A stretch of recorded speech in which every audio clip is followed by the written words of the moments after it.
இப்போ ஆயா வந்திருக்கிறோம். ஆயா சொல்லுவாங்க. ஆயா எப்படி ஆயா நினைக்கிறீங்க இந்த வெற்றியை? எப்படி நினைக்கிறோன்னா, கர்த்தர் சித்தம் இருந்தால் நமக்கு யாரை வர வைக்கிறது? நம்ம பேசுகிறோம், அதனால் நம்ம வார்த்தை இல்லை. கடவுள் என்ன யாரை வர வைக்கணும்னு அவருக்கு தெரியும் இல்லையா? அவருங்க ஆண்டதெல்லாம் போதும். இனியும் அவர் வந்து இப்போ அவர் சான்ஸ் கொடுத்துருக்குறாரு ஆண்டவர். அவர் சித்தம் தான் இப்போ இவர் வந்தது. இவர் எப்படி 5 வருஷத்துக்கு ஆடுறாரு பார்ப்போம். மக்களுக்கு நல்லது செய்யணும், அதான் நமக்கு தேவை. இது எப்படி தெரியுமா ஆயா? கூட்டணி வச்சிருந்தாங்களா, அவங்கெல்லாம் பாயிண்ட் கம்மி தான். இவரு 110 இடத்துல ஏமா சேலத்துல எல்லாம் ஃபோன் பண்ணுவோமோ. தஞ்சாவூர்ல வின் பண்ணிட்டாங்க. அப்படியா? அக்கா பசங்களாம் ஆயா என்ன பண்ணிட்டாங்க? ஆயா பாரு நாங்க தான் பெருச்சு வந்துடுவோம். சரிமானேன் எங்க அக்கா பசங்க தானே போட்டு 1000 கூட கேக்குறானுங்க. இது வேற கூட. ஆமா நான் தூங்கிங்க ஃபோன் பண்ணாங்கல. ஆமா டேய் நான் தூங்கிக்கிறேன்டா. உங்களுக்கு 1000 தான் முக்கியம். வேடா போறேன்னு சொல்லிட்டு வச்சு நைட்ல தூங்கல. நான் கரண்ட்லாம் வந்து வைக்கிறேன். பசங்க எங்க அக்கா பசங்க எல்லாம் ஃபோன் பண்ணுவோம். ஐயா பாரு நாங்க தான் வந்தோம். சரிம்மா ஓகே. அவ்வளோதான் என்ன செய்ய முடியும். நம்ம என்ன வாக்குவாதம் பண்ண முடியாதுல்லம்மா. அதில் வேற டிவியில் போட்டுட்டே இருக்கிறாங்க ஜோசப் விஜய். ஜோசப் விஜய் அவர் ஜோசப் விஜய்ல அவர் பேரு ஜோசப் இல்லை. அதான் ஆஃப் பண்ணிட்டேன். ராபர்ட் வந்துட்டேன். ஆயாக்கு அம்மாக்கெல்லாம் தலைவர் வரணும். என்ன பண்றது? தலைவர் வரலையா? இந்த தலைவர் வரல, என்ன பண்றது? ஆனா உண்மை அது அவர் தான் போட்டணும். நாங்க எப்பவுமே மாற மாட்டோம். உண்மையை சொல்லிடுறா. என்னயா உண்மை போட்டது அவங்கதான். ஜெயஸ்ரீ நாங்களும் டிஎம்கே தான் போட்டோம். எங்க அம்மா எல்லாம் போட சொல்லியிருந்தாங்க அம்மா. ஆனாலும் என்னன்னு தெரியல எங்களுக்கு. விஜய் நேற்று ஜோசப் என்ன விட்டுட்டு ஒரே வாக்குவாதம். ஜோசப்புக்கு எனக்கும் விஜய் தான் ஜெயபாஷா இருப்பாரு. ஐயா விஜய்க்கு போட சொன்னேன், போடலையான்னு. போட்டேன் பாருங்க. இல்லை ஐயா சொல்லுங்க ஐயா, அவர் தான் வரப்போறாரு ஐயா. அப்படியாப்பா, சரி வரட்டும், சந்தோஷம் தானே. யார் வந்தா என்னப்பா நல்லது செய்யணும்ப்பா, அதான் எங்களுக்கு தேவை. சாம் என்ன தெரியுமா சொன்னாரு? அவர் தோத்தே போறதுக்கு ஒரு 10 இடத்துல தான் அவர் வின் பண்ணணும். விஜய் பாவுனாரு. நேற்று கேட்டான் ஜோசப். நான் சொன்னேன் அட்லீஸ்ட் 20 வந்தா கூட எனக்கு சந்தோஷம். ஏன்னா புதுசா வரவே இருக்கணும். எனக்கு ஓட்டு இல்லாம போயிடுச்சு. நீங்க என்ன போட்டுக்கிறீங்க? அதனால கொஞ்சம் ஓரளவுக்கு ஜெயிச்சா கூட போதும்னு நினைச்சேன். 60 கன்ஃபார்ம் ஆகல. ஒரு டப்பா சுங்க காணுங்க. செம்ம பொட்ட சொல்லிட்டாங்க. இன்னைக்கு நீங்க ஃபுல்லா டிஎம்கே போட்டுறாங்க போடுது. கம்முனுக்குறாங்க. தலைவருங்க இருக்காங்களா, அங்க சேட்டு பசங்க வச்சிருந்தானுங்க. அவங்க அங்க இது இருக்குல்ல, அம்பேத்கர் சிலை தாண்டிக்கு அப்புறம் நகராட்சி இருக்குமே. வீட்டுல ஒருத்தி வந்து உசுக்கு போனோம். விசிலுக்கு இங்க நம்ம ஃப்ரெண்ட் இங்க ஒண்ணு இருக்கு. அது காலையில வந்து எனக்கு கிண்டல் பண்ணு.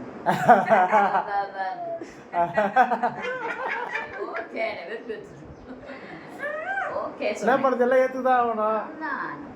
நான் ஒருத்தர் போட்டால் ஒருத்தர் ஜெயிக்க முடியும். நம்ம ஒரு 2 நாள் ஃபீல் பண்ணுவோமா, அதுக்கப்புறம் இவரு நல்லா செஞ்சாருன்னா அது ஏற்று நம்பி வந்துடுவோம். இன்னும் செஞ்சாருன்னா அடுத்த வருஷம் இவருக்கே போடுவோம். நல்லா செய்யலாம். 60 வயசுக்கு மேல இருக்கவங்களுக்கு ரேஷன் கார்டுல காசு தர மாட்டேன் சொன்னாரு. அம்மா தப்பா சொல்றாங்கன்னு தெரியல. எப்படி காசு ஏற்கனவே இருக்கிறது கண்டினியூ ஆகுமா? போடுறாத 1000 ரூபாய் கண்டினியூ பண்ணிடுறாரு. 1000 ரூபாய் கொடுத்துருந்தாரு. இப்ப நான் வந்த உடனே 2000 சொன்னேன். 2500 ரூபாய் இவன் தான் சொன்னான். யாரு இவன்? ஜோசப் தான் சொன்னது 2500. ஆமா ஆமா, இவரு தான் 2000. யாரு? டிவிக்கே 2500. ஸ்டாலின் இருக்கிறாருல, அவரு 2000 ரூபாய் தரேன்னு சொன்னாரு. ஆமா அதான் சொல்றேன். ஜோசப் யாரு? குளோரி தம்பி ஜோசப் சொன்னாரா நேத்து?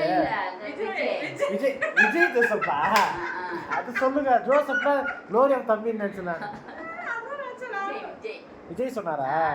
ஆனா அது என்ன சொல்றாங்கன்னா, அம்மா 60 வயசுக்கு மேல இருக்கிறவங்களுக்கு அந்த காசு தர மாட்டாரு சொன்னாங்கன்னு அம்மா சொல்றாங்க. எனக்கு அறிக்கை எல்லாம் தெரியல. நான் எந்த அறிக்கையும் பார்க்கலையா, யார் என்ன கொடுக்குறாலும் பார்க்கல. எனக்கு என்ன தோணுச்சுன்னா, ப்ரேயர் பண்ணும்போது அப்படிதான் ப்ரேயர் பண்ணும். ஆனால் வந்து விஜய் வந்து வயசானவங்க நல்லா கவனிப்பாங்க. அது ஒன்று சொல்லுவேன் எப்பவுமே எனக்கு அது மட்டும் இது பண்ணுவேன். ஆனால் அப்பத்துலேருந்து அவன் வந்து வயசானவங்கள சேர்த்து பிடிப்பான். எல்லாம் எனக்கு ரொம்ப பேர் சொல்லுவாங்க.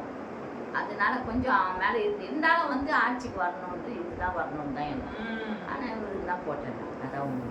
ஆனால் வயசானவங்களுக்கு கொடுக்க மாட்டேன்னு அவன் சொல்லலை. ஆனால் அறிக்கை அதை சொல்லு. ஆயா இப்போ நீங்கள் சொல்லுங்க, நீங்கள் பிறந்ததுலேருந்து இந்த டிஎம்கே ஏடிஎம்கே இருக்குல்ல, இது தவிர வேற என்ன ஆட்சிக்கு வந்திருக்காங்க? இல்லையே, இதுதான் ஃபர்ஸ்ட் டைம். அப்போ நீங்கள் பார்த்து அதுக்கு தான் பார்த்து அதுதான் இப்போ நாங்கள் கஷ்டப்படுறோம். ரெட்டையில ஒன்று இவங்க சூரியன் ஒன்று ரெட்டை ஜெயலலிதா இருக்கும்போது ஜெயலலிதா எம்ஜிஆர். புரியுதா?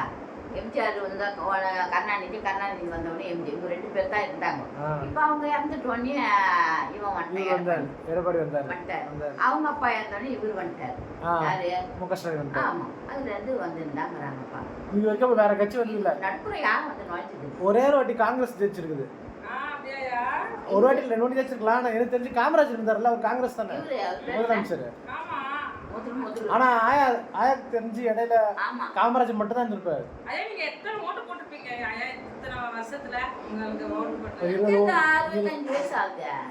20 ஓட்டு மேல போட்டுருக்கோம். 30 போட்டிருப்பாங்க எல்லா எலெக்ஷனும் சேர்த்து. 30 ஓட்டு மேல போட்டுருக்காங்க. தாத்தா தான் இந்த வருஷம் மிஸ் பண்ணிட்டேன். தாத்தாக்கு வரலன்னா பரவாயில்லையா, எனக்கு வரலையா. நானு எனக்கு வந்துச்சுன்னா ஆயா கூட்டு வந்துச்சா பாருங்களேன். ஆயா உங்களுக்கு ஓட்டு வந்துச்சா? போக வேண்டியதானே? போன வாட்டி போட்டீங்களா?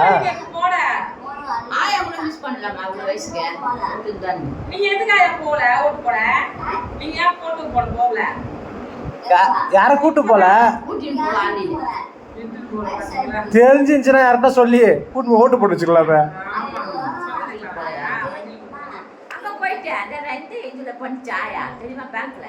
ஆமாமா, சைன் போட மாட்டேன்னாங்களா?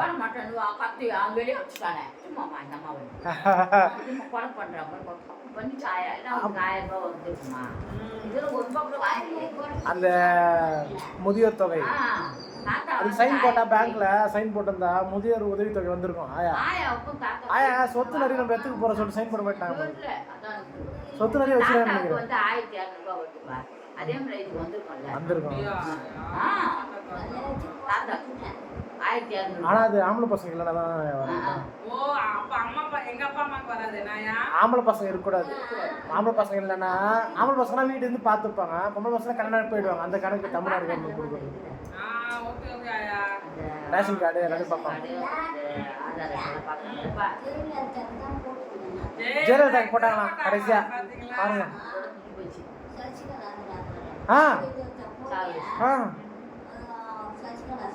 ஐயோ ஆயா ஆஃப் த டிவி. ஆயா அதெல்லாம் சொல்லக்கூடாது, பிரச்சனை பண்ணாதீங்க நீங்க. ஆயா ஆயா வேணாம் அரசியல் பேசுறா போல பரவாயில்ல. ஆயா நீங்க கான்ட்ரோவர்சி பேசிக்கிறீங்க. ஆயா வேணா.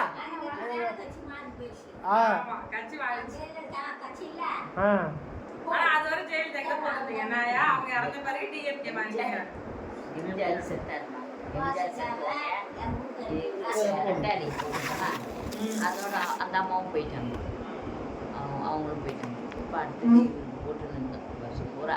ஆனால் ஆயாலாம் வந்து ரெட்டையில் தான். தாத்தாவும் நான் மட்டும்தான் சூரியன்.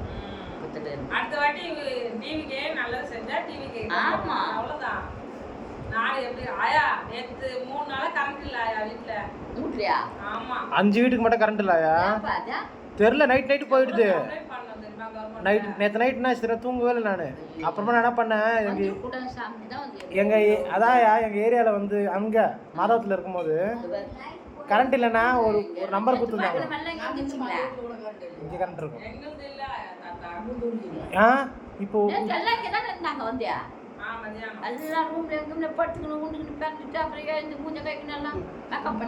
சர்ச்சுக்கு போயிருப்பாங்க.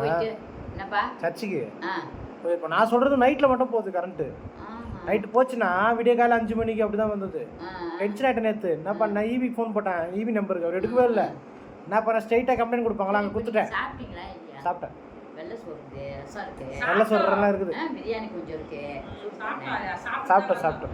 என்ன ஆச்சுன்னா நாங்க கொஞ்சம் எக்ஸைட்டா ஆயிட்டோம். நான் அதான் சொன்னேன் சாமிகிட்ட, 100 ரூபாய் வந்து கூட்டு வந்து போட்டீங்க. எப்பவுமே நாங்க எலெக்ஷன் ரிசல்ட் வரும்போது அப்பா தம்பி நாங்கெல்லாம் ஒண்ணா உட்காந்து டிவி பார்ப்போம் கும்பலா. அதான் சொன்னேன், அங்கதான் கூட்டு போக மாட்டேங்கிறீங்க, ஆயா வீட்டுக்காவது கூட்டு போங்க, நான் யார்கிட்ட போய் பேசுவேன். எனக்கு சந்தோஷமா தான் இருக்குது. ஒண்ணுமே பண்ண முடியாது. யார் வராங்களோ அவங்க ஏத்துக்கிட்டு சந்தோஷப்படுறாங்க.